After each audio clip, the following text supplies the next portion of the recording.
സ്തബ്ധനായി തെല്ലിട നിന്നവനെങ്കിലും വഞ്ചിയിലക്കരെ കൊണ്ടുവിട്ടു.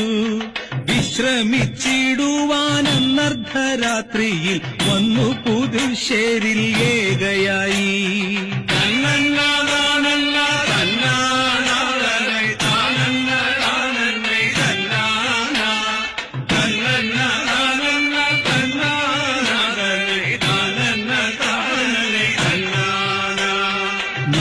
നാരിയാളേകയായി പോവതു കണ്ടുടൻ വഞ്ചിക്കാരൻ ധർമ്മ തൽപരനായി.